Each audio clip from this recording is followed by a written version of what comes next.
Nous ouvrons notre Bible maintenant et nous allons prendre la suite de la lecture de la semaine dernière. La semaine dernière, nous étions avec la résurrection de Lazare. Nous allons voir ce qui a suivi cette résurrection. Nous sommes dans l'évangile de Jean, le chapitre 11, les versets 45 à 57. On attache de l'importance pour la lecture de la résurrection de Lazare, mais on s'arrête très peu sur ce qui a suivi. Alors, je vous propose un petit partage simplement. Plusieurs des Juifs qui étaient venus vers Marie et qui virent ce que fit Jésus crurent en lui. Mais quelques-uns d'entre eux allèrent trouver les pharisiens et leur dire ce que Jésus avait fait. Alors les principaux sacrificateurs et les pharisiens assemblèrent le Sanhédrin et dirent « Que ferons-nous ? Car cet homme fait beaucoup de miracles. Si nous le laissons faire, tous croiront en lui, et les Romains viendront détruire et notre ville et notre nation. » L'un d'eux, Caïphe, qui était souverain sacrificateur cette année-là, leur dit « Vous n'y comprenez rien. Vous ne réfléchissez pas qu'il est dans votre intérêt qu'un seul homme meure pour le peuple et que la nation entière ne périsse pas. » Or, il ne dit pas cela de lui-même, mais étant souverain sacrificateur cette année-là, il prophétisa que Jésus devait mourir pour la nation.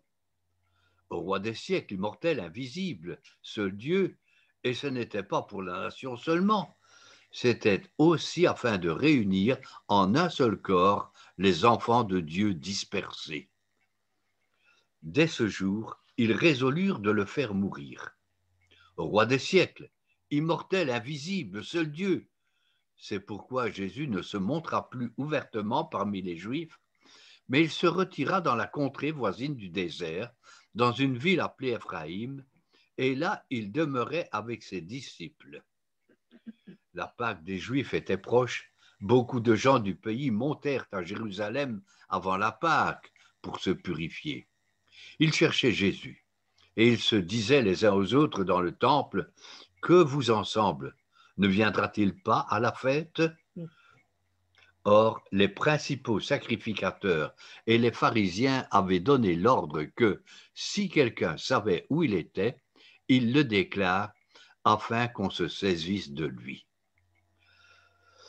C'est un texte assez remarquable et je voulais faire la suite de ce que nous avons commencé, ce qu'on avait dit la semaine dernière.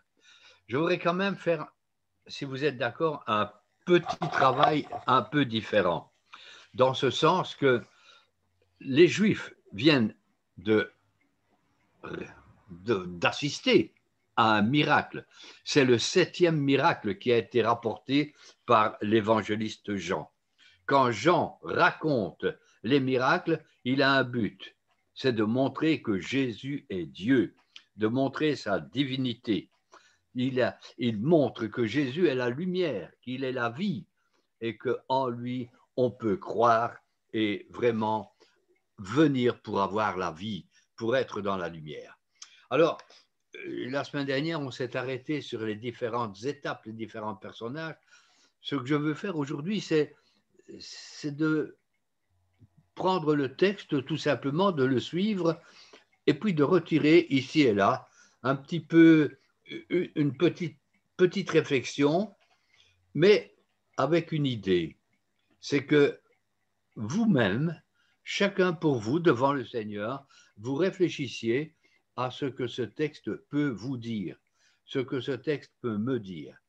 Nous voulons simplement non pas avoir une prédication, et je me méfie un peu du sens prédication maintenant parce qu'on a une prédication et puis la semaine, on est parti avec nos activités et puis on oublie quand même ce qui a été dit. Ça ne reste pas longtemps.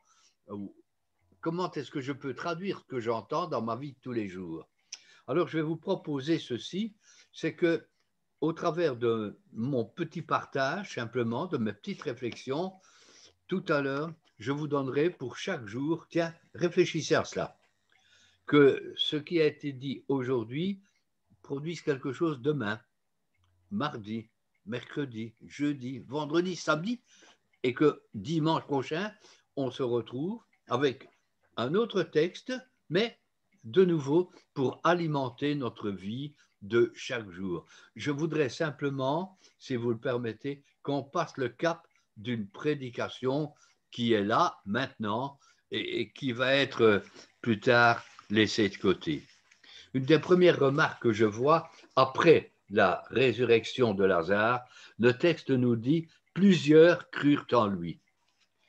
Chaque fois qu'il y a une prédication, un miracle qui est rapporté, on nous dit « plusieurs crurent en lui ». Les miracles ont contribué à montrer et à alimenter la foi de certains. Mais si pour certains la foi est quelque chose d'authentique, il faut reconnaître que quand Jésus va être crucifié, tous ceux qui ont cru en lui vont l'abandonner. Ils ne seront plus là. Et, oui, bien sûr, vous me direz, mais oui, mais il n'allait pas venir à faire 100 km ou 150 km pour venir. Mais qu'en est-il de notre foi? Comment est-ce que je crois? C'est peut-être une question qui est importante et sur laquelle nous devrions réfléchir. Vous savez comme moi qu'on peut croire, mais simplement croire d'une manière intellectuelle. Je crois dans ma tête. Je crois avec mes sentiments. Mais croire avec ses sentiments, on est ému. Tiens, on a vu quelque chose, on a entendu une prédication, il s'est passé quelque chose qui a touché notre cœur, et puis ça s'évapore avec le temps. Ça ne reste pas. Est-ce que ma foi est une foi qui est vraiment basée sur la parole de Dieu? Est-ce que ma foi est une foi solide? Ou est-ce que c'est une foi qui dépend un petit peu des circonstances, des sentiments? Il faut parfois se reposer ces questions. Où est-ce que j'en suis dans ma foi? Plusieurs crurent en lui. Et à côté de cela, il y a tous ceux qui ont des réactions peut-être un peu négatives. Certains vont aller près des pharisiens, des sadducéens, et dire, voilà, regardez, Jésus fait les miracles. Quel est le but? Si le but c'était simplement de raconter le miracle, ce ne serait pas très grave. Mais on se rend bien compte quand on lit le texte que le but, c'est vraiment d'enfoncer. Qu'est-ce qu'on va faire maintenant? Où est-ce qu'on en est? On va trouver les chefs religieux, on aimerait bien avoir le ravi. Il y a une connotation plutôt négative. Et là, on rejoint ce que Jean dit dans le début de son livre. Il est venu chez les siens et les siens ne l'ont pas reçu. Vous connaissez ce verset. Ici, il est venu et vient chez les siens et on va voir que les réactions ne sont pas des réactions tellement positives. On aime bien venir on va vers les pharisiens, vers les sadducéens. Regardez Jésus ce qu'il fait. Comment est-ce que ça va marcher maintenant? On aime bien les avis officiels. Hein? Et dans nos milieux aussi. Dans la société, on aime bien entendre l'avis des officiels. Qu'est-ce qu'ils en pensent? Comme si ça nous dispensait, nous, de réfléchir. Et la réflexion, la réaction de ces gens, de ces pharisiens, est une réaction assez étonnante. Que ferons-nous de Jésus? Qu'est-ce qu'on va en faire? Petite question toute simple. Qu'est-ce que nous faisons de Jésus? Qu'est-ce que nous allons en faire aujourd'hui? Nous sommes là, nous sommes venus l'adorer, nous sommes venus lui rendre un culte, et puis après, qu'est-ce que nous allons en faire? Peut-être d'une manière inconsciente, nous allons le mettre de côté pour que nos activités reprennent le dessus. Peut-être nous allons lui donner une place en disant, Seigneur, je voudrais que tu aies une place en plus dans ma vie, dans ma maison. Qu'est-ce que nous ferons de Jésus? Qu'est-ce qu'une prédication nous amène à faire de Jésus? Qu'est-ce qu'une étude biblique, un moment de méditation personnelle nous amène à faire de Jésus? Ici, ils ne savent pas très bien au départ. Et ils ne savent pas pourquoi, parce qu'ils ne peuvent pas nier les miracles. Et ça les gêne, ces pharisiens, parce que les miracles sont là, parce qu'ils ne peuvent plus les nier. Jésus a fait tellement de miracles. Et Et dans leur orgueil, ils ne vont pas reconnaître qu'ils se sont trompés par rapport à lui. Ils préfèrent en quelque sorte rester dans leur péché, dans leur incrédulité, plutôt que de reconnaître que Jésus est le Messie. Il y a une petite phrase qui sort dans leur bouche et qui est étonnante. Il nous dit, que ferons-nous car cet homme fait beaucoup de miracles. Vous avez remarqué, que ferons-nous de cet homme? Ils ne disent pas le Messie, ils ne disent pas Jésus, le Maître. Non, non, non, non. Pour eux, Jésus, c'est l'homme. Et à certains moments, ils ont déjà dit que si les miracles se faisaient, c'était par la puissance d'un démon. Ils ont dit cela. Alors, c'est quand même aberrant d'être devant une situation qu'on ne peut pas nier, mais on est tellement entêté, on préfère rester dans son erreur plutôt que de dire je me suis trompé. Ça arrive très souvent, n'est-ce pas, dans le couple. Ça arrive dans la famille. C'est pas de ma faute, hein.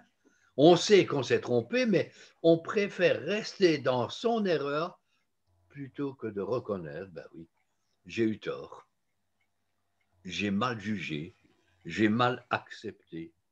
Vous savez, l'évangile a cet aspect dans notre vie pratique, dans notre vie de tous les jours. Et je ne crois pas simplement que nous soyons là pour faire de la haute théologie qui embrouille tout le monde, mais d'être très pratique dans notre vie. C'est vrai.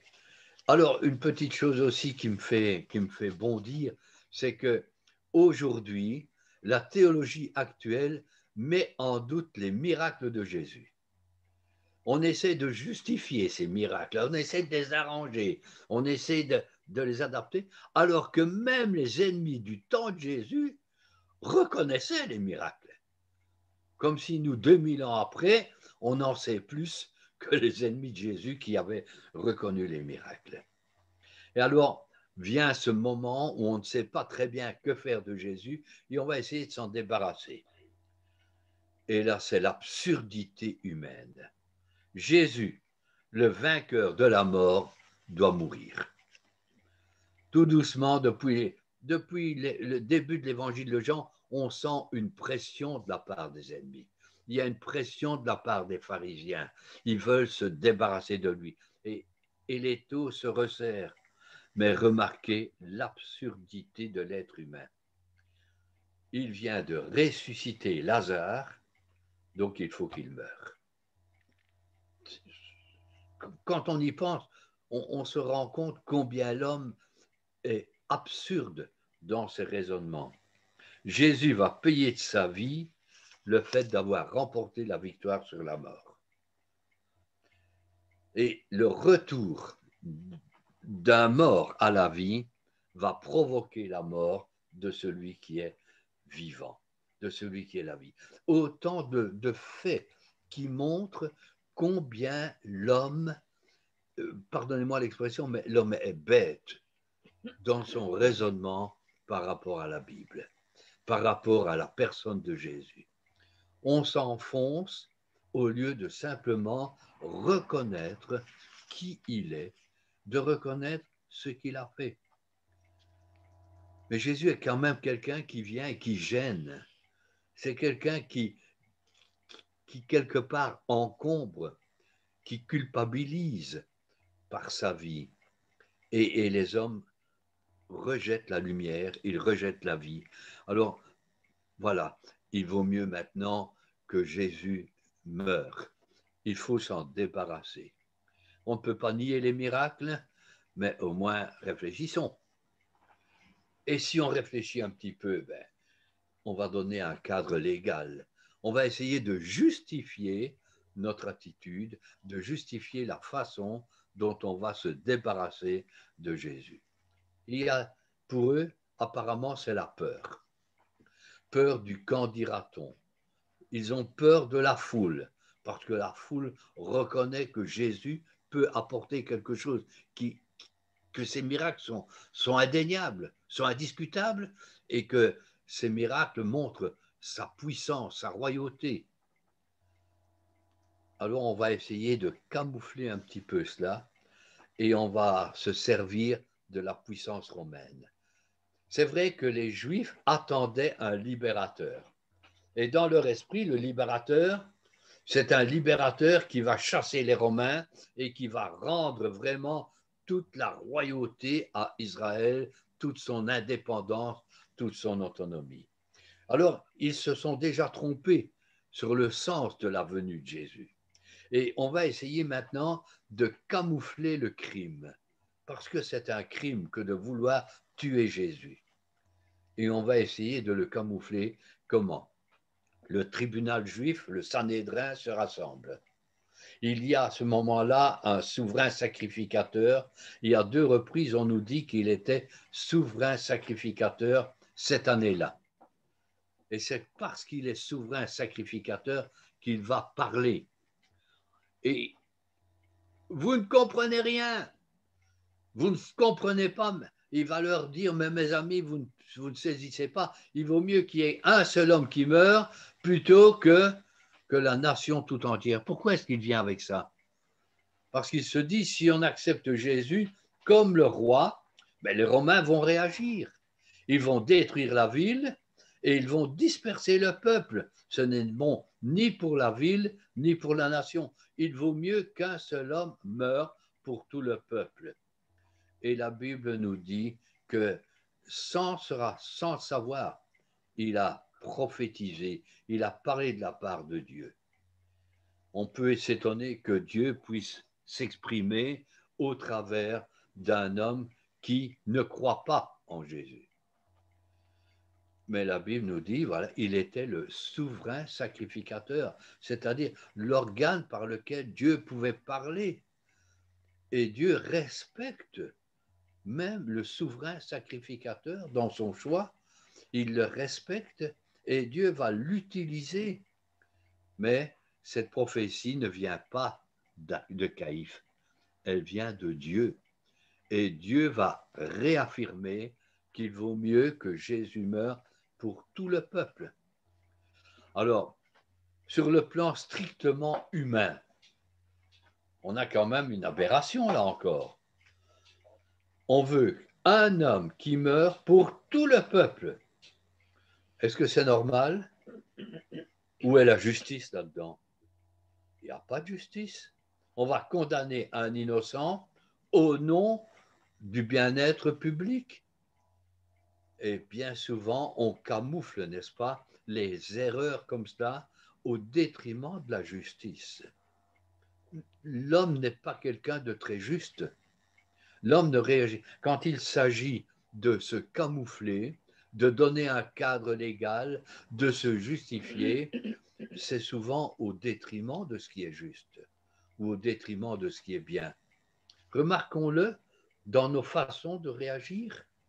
Remarquons-le bien souvent, on se justifie, tant pis si ce n'est pas juste. C'est bon comme ça. Est-ce que c'est loyal? Est-ce que c'est biblique? Est-ce que c'est dans la vérité? Et c'est là où il faut revenir à des aspects pratiques, tout simples dans notre comportement. Je crois que le Seigneur veut agir dans nos vies, il veut agir dans nos façons de réagir, dans nos façons de considérer comment nous menons notre vie. Ici, on va essayer. Plus de justice, ça n'a pas d'importance. De toute façon, la mort de Jésus était déjà prévue. Elle est prévue depuis qu'il a commencé son ministère, depuis qu'il s'est opposé aux pharisiens. Il faut juste maintenant le bon moment et la bonne manière, n'est-ce pas? Et Dieu est souverain. Et on oublie que Dieu dirige les choses selon son plan. Et mon texte, vous l'avez remarqué, va un peu plus loin que même cela. Vous n'y comprenez rien, dit Caïphe. Vous ne réfléchissez pas qu'il est dans votre intérêt qu'un seul homme meure pour le peuple et que la nation entière ne périsse pas. Il ne dit pas cela de lui-même, mais étant souverain sacrificateur cette année-là, il prophétisa que Jésus devait mourir pour la nation. Et le verset 52 de ce passage nous dit ceci: ce n'était pas la nation seulement, mais c'était afin de réunir en un seul corps les enfants de Dieu dispersés. Réunir en un seul corps les enfants de Dieu dispersés. Dieu n'a pas seulement en vue que la mort de Jésus soit pour le peuple, mais qu'elle soit pour au-delà du peuple, pour les autres nations, et qu'il y ait un seul corps, qu'il y ait un seul berger. Dans l'évangile de Jean, au chapitre qui précède, Jésus vient et Jésus dit, je suis le bon berger donne sa vie. Il est venu pour parler aux païens aussi. Chapitre 12, il va parler aux Grecs. Et au chapitre 12, il va rappeler que le grain de blé doit mourir pour qu'il y ait la vie qui ressorte. Jean 17, il va prier pour l'unité du peuple de Dieu, que tous soient un. Et il dira, il y a un seul troupeau. Je me permets d'assister ici sur un point qui me semble personnellement important. C'est la notion du peuple de Dieu. Je me plais depuis 40 ans que je prêche de dire le chrétien Robinson Crusoe n'existe pas. Dieu a un corps, une église, un peuple. On n'est pas chrétien tout seul. On ne vit pas sa vie chrétienne tout seul. Et nous devons avoir une autre vision à la fois de notre vie chrétienne, mais de la notion d'église. Et quand je parle de l'église, je parle du corps de Christ. Combien nous avons un esprit de clocher? Combien nous avons un esprit qui nous ramène à nous-mêmes? C'est mon salut, c'est mon ciel, c'est mon... Oui, finalement, c'est toujours pour moi, et moi et rien que moi. Mais est-ce que nous n'avons plus la notion de l'Église aujourd'hui? Est-ce que je m'intéresse à l'Église? Est-ce que l'Église locale a une importance? Mais est-ce que l'Église corps de Christ a une importance? Je pense aux chrétiens qui sont en Russie. Je pense à des chrétiens qui sont en Chine. Je pense à des chrétiens qui sont au Sri Lanka ou qui sont en Afrique. Aujourd'hui, on entend beaucoup parler de ce qui se passe aux États-Unis. Et on est quand même effaré quand on voit la notion que des chrétiens ont de l'Église. Retrouvons la notion biblique, le plan de Dieu passe par l'Église. Dans le ciel, nous ne serons pas tout seuls. Nous allons former un seul corps. Et même si vous oubliez le restant de ce que je partage, mais j'aimerais vous encourager à retrouver la notion de l'Église corps de Christ. Ayez une grande vision parce que Dieu est grand et qu'il a une grande Église. Dieu n'est pas un abo avec un petit corps. Il a un corps solide, structuré, un corps parfait. On voit de l'Église aujourd'hui des bribes. Et puis-je vous demander de réfléchir à votre notion d'Église, pardonnez-moi le mot, votre théologie de l'Église. Qu'est-ce que vous pensez de l'Église de Christ aujourd'hui? Comment est-ce que vous la voyez? Comment est-ce que vous vous impliquez? Que Dieu vraiment mette sur notre cœur ce fardeau de l'Église, non aux chrétiens individualistes, non aux chrétiens Robinson Crusoe, non aux chrétiens qui se contentent simplement d'avoir son grand salut pour lui-même et qui ne voient plus rien de l'œuvre de Dieu. Il vaut mieux, et Caïphe a prophétisé pour la nation, mais Dieu voit le peuple, son peuple, réunir en un seul corps. Et il faut que nous ayons cette vision que Dieu a. Je crois que nous sommes souvent à côté de cela et ça fait mal. Alors, on cherche à le faire mourir. On veut se débarrasser de lui. On ne sait pas que Jésus est celui qui va nous rassembler, que celui qui donne sa vie pour tout le monde. Dieu a tant aimé, et vous le connaissez, c'est encore l'évangile de Jean. Dieu a tant aimé le monde et il veut rassembler son peuple.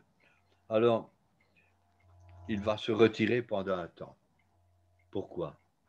Parce que ce n'est pas seulement les hommes qui vont choisir le moment de sa mort, c'est lui-même qui va choisir le moment de sa mort. Il va donner sa vie quand il le veut et pas simplement quand les hommes le veulent. Et je crois qu'il montre là encore, au travers de ce retrait à Éphraïm, il montre encore que c'est lui qui est le maître, que c'est lui qui domine. Et nous avons besoin de savoir que quelles que soient les circonstances, nos circonstances personnelles, les circonstances nationales ou les circonstances internationales, Dieu est le maître. Et le Seigneur dirige.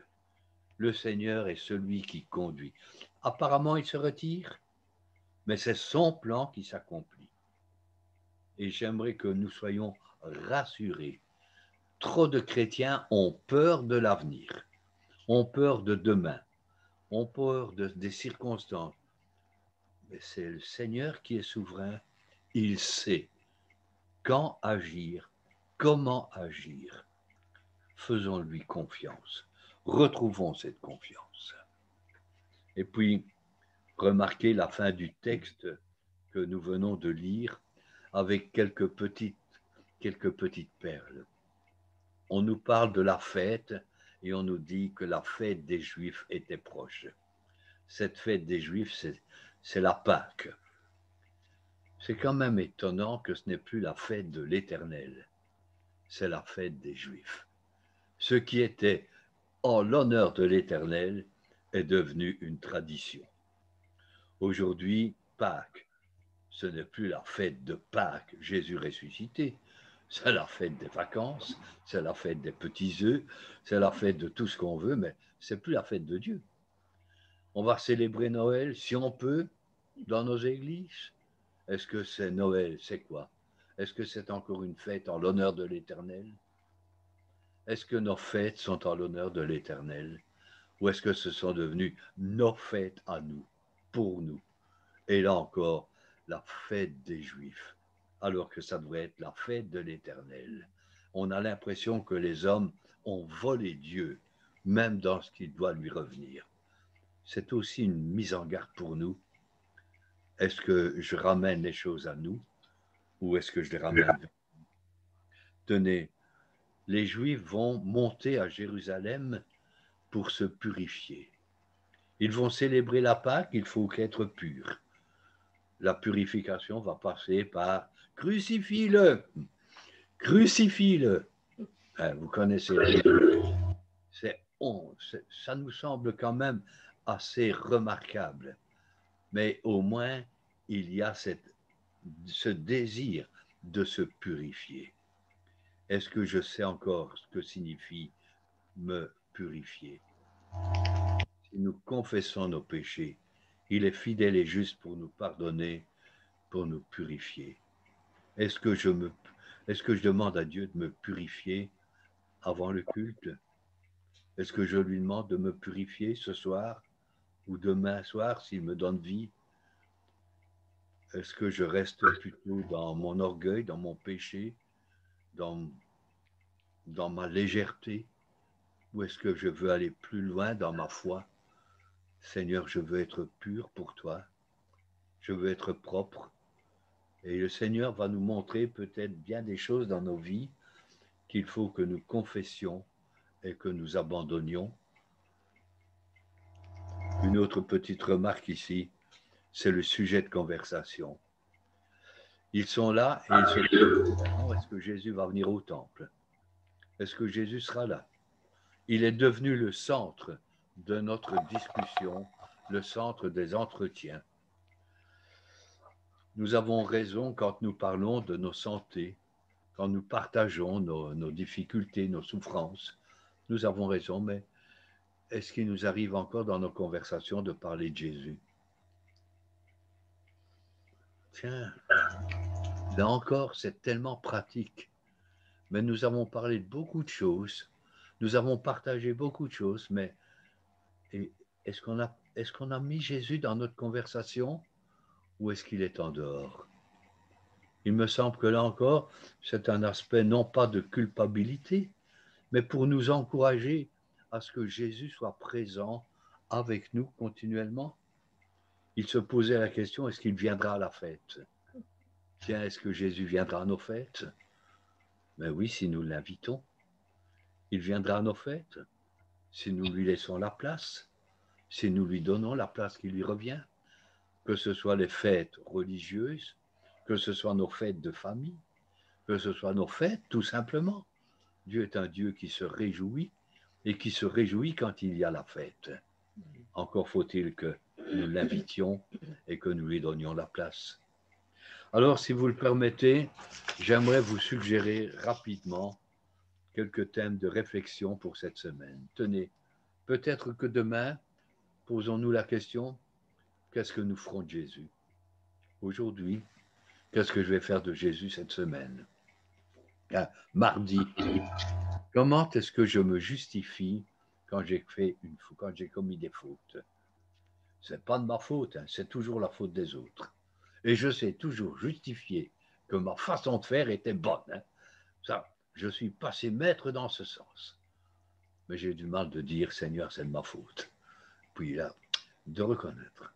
Comment est-ce que je me justifie? Tenez, mercredi, jour de la convention, comment est-ce que je vois l'Église? Un seul corps? Ou est-ce que je suis rivé, fermé sur mon petit salut ou mon grand salut, mais sur ma petite personne? Jeudi, est-ce que je n'ai pas des choses à confesser, à demander au Seigneur de me pardonner?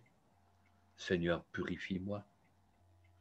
Est-ce que vendredi, je ne devrais peut-être pas revenir à quel est mon sujet de conversation, remettre Jésus dans ma conversation? Pourquoi pas? Et samedi, je me prépare pour dimanche. Et je me prépare pour dimanche et dis, Seigneur, demain c'est le culte, c'est la fête. Est-ce que tu viendras à la fête? Eh bien, je veux me préparer aussi pour te rencontrer à la fête.